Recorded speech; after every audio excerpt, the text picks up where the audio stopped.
Hello everybody, welcome back to Screen Stars. I'm here today to review 2017's The Disaster Artist, that is directed by James Franco, stars James Franco as well as his brother Dave Franco and Seth Rogen, and tells the story of how the mythical movie The Room came to be. A film that actually I haven't seen, and that's one of the reasons I haven't really watched this movie yet, is for that reason that I haven't seen The Room. But I've spoken to a few people now who've said you don't really need to have seen The Room to watch and enjoy this movie. So I'm kind of like, okay, I'll take the plunge and I'll go for it and I'll watch this movie. And I think to a certain degree they're right. I think it probably adds a little bit something extra to this movie if you've seen The Room. But that's not to say I didn't enjoy this movie, because I absolutely did. I thought it was fabulous. I really enjoyed this film. It's bonkers and bizarre, and the strangest thing happened when it finished, this movie. I was sat watching the credits, just contemplating what I've just seen, and this warm feeling came over me, and it's really hard to describe. And all I can say is that this feeling was, it was kind of like I was sad it had ended, and I really enjoyed it. I found it incredibly fulfilling and uplifting and funny, and one of the most remarkable movies I've seen for a while, and one of the most original movies I've seen for a while. And I think that's the key thing here, original. I'm not seeing anything like this for a while, and I think James Franco deserves a lot of credit for his performance in this movie, and absolutely thoroughly deserved his nomination. I thought his performance was remarkable and otherworldly, and it's one of those performances that you forget who you're looking at. You forget that it's James Franco, and I thought it was just a mesmerising, wonderful performance, and I really applaud him. And I actually forgotten, or I didn't realise that he was the director of this movie too, so props for him for that as well. He's obviously a very talented director too, so really well done, James Franco. And for those that aren't completely aware of what this movie is, it focuses on the life of Tommy Wiseau,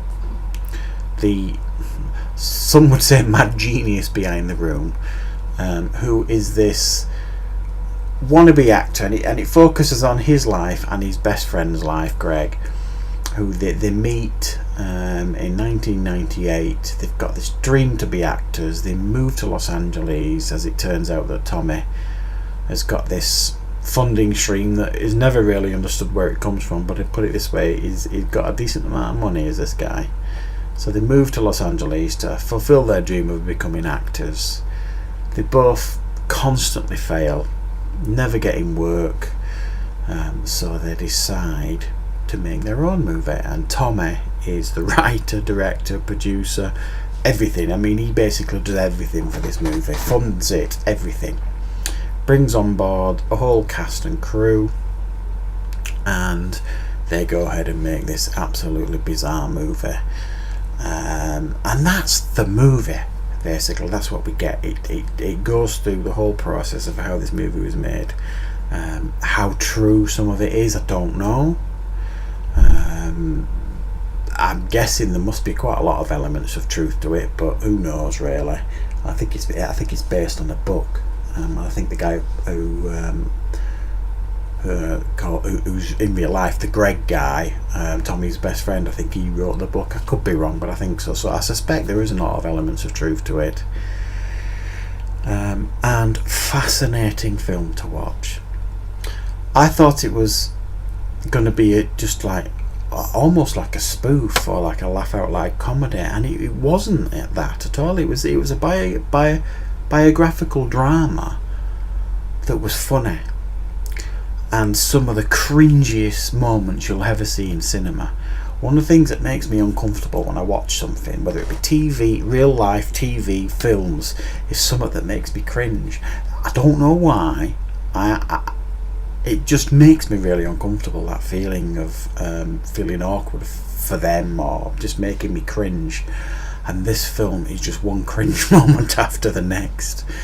and you almost get desensitized to it about halfway through the movie, because literally everything he does and says, Tommy, it makes you cringe, but it's just hilarious to watch. And for me, how I reacted to this movie was, if you right at the end, they premiere the movie, and the audience initially, their reaction is like shock and horror and silence and like, oh my god, this is so bad, and then it transforms into something else. And that was almost like my reaction to this movie. I found it really hard to make a connection to Tommy, but in time you do, and you really warm to him and this movie, and it's really a superbly crafted movie, that is really quite special in a lot of ways. And I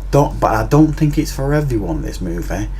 There are elements of it that I think might put people off, and I can't just put my finger on what those are.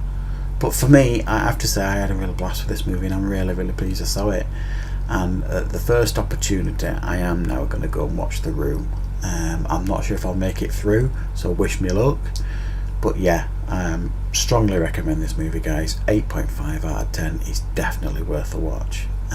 So thanks for watching, everybody. And if this is your first time here at Screen Stars, please consider subscribing. Thanks, everybody.